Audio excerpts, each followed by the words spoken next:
Hello everyone, welcome back to urban education hub. Exercise 5.2 का question number 2 कर लेते हैं।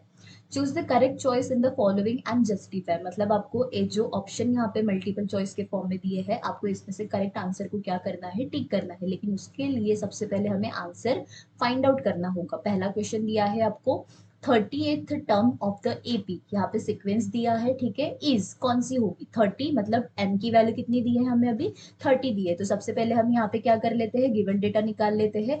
ये रहा सीक्वेंस, तो ये हमारी फर्स्ट टर्म कितनी है, a इक्वल्स टू 10 दिया है। अभी डिफरेंस भी निकाल लेते हैं। डिफरेंस मतलब क्या हो जाएगा, a2 माइनस a1 मतलब कितना हो जाता है 7 माइनस 10, मतलब ये कितना हो जाता है आपका -3 हो जाता है, ठीक है। और n की वैल्यू कितनी दी है आपको, n इक्वल्स टू कितना 30। मतलब यहाँ पे सबसे पहले हम क्या निकाल लेते हैं, general term a n equals to कितना a प्लस कितना होता है n-1d, ठीक है। ए एन मतलब A30 हमें निकालना है। उसके बाद में यहाँ पे फर्स्ट टर्म हमारी है 10, उसके बाद में डिफरेंस 30 -1, क्योंकि एन की वैल्यू हमारी 30 है, मल्टीप्लाइड बाय डिफरेंस कितना है आपका -3। तो ये A30 इक्वल्स टू कितना हो जाएगा आपका 10 प्लस कितना हो जाता है ये 29 मल्टीप्लाइड बाय -3, ठीक है। तो ये कितना हो जाएगा आपका A30 इक्वल्स टू ये 10 आ जाता है, प्लस माइनस माइनस हो जाएगा, 9 3 जा कितना होता है 27, 2 कैरी और 3 2 जा 6 और 2 कितना हो जाता है ये 87। तो ये A30 इक्वल्स टू कितना आ जाएगा आपका 87 में से ये 10 गया, मतलब ये कितना आ जाएगा आपका -77, ठीक है। तो ये आपका A30 टर्म आ गई आपकी। इसके बाद में यहाँ पे 11th टर्म दिया है। 11th टर्म कौन सी है, मतलब वो हमें क्या करना है, ऑप्शन आपका सी करेक्ट हो जाता है।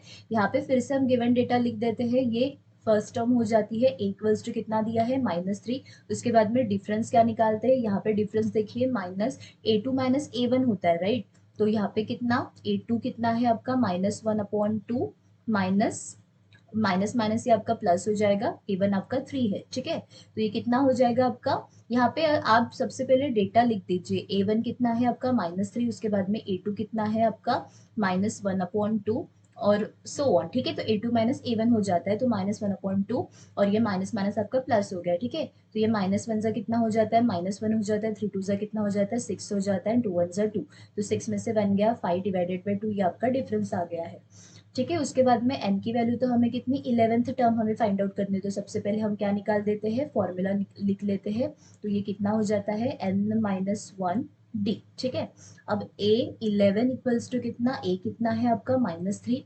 उसके बाद में n की वैल्यू के इतना 11 -1 हो जाता है, डिफरेंस कितना है आपका 5 डिवाइडेड बाई 2, मतलब ये कितना हो जाएगा आपका A11 इज इक्वल्स टू कितना -3 एज इट इज रहेगा। उसके बाद में ये 11 -1 10 हो जाता है, मल्टीप्लाइड बाय 5 डिवाइडेड बाय 2, ठीक है। तो ये 2 1 जा 2 आ जाता है, 2 5 जा 10 आ जाता है, मतलब A11 इक्वल्स टू कितना हो जाता है -3 और 5 5 जा कितना हो जाएगा आपका 25 हो जाएगा। मतलब A11 इक्वल्स टू कितना 25 में से 3 गया, तो ये आ जाता है आपका 22।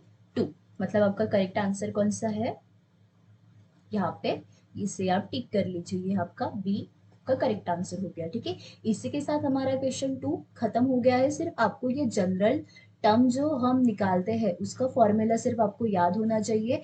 बाकी आपके पास जो डेटा होता है आप उसका यूज करके क्या कर सकते हो, आंसर इजीली फाइंड आउट कर सकते हो, ठीक है। मिलते हैं क्वेश्चन नंबर 3 में।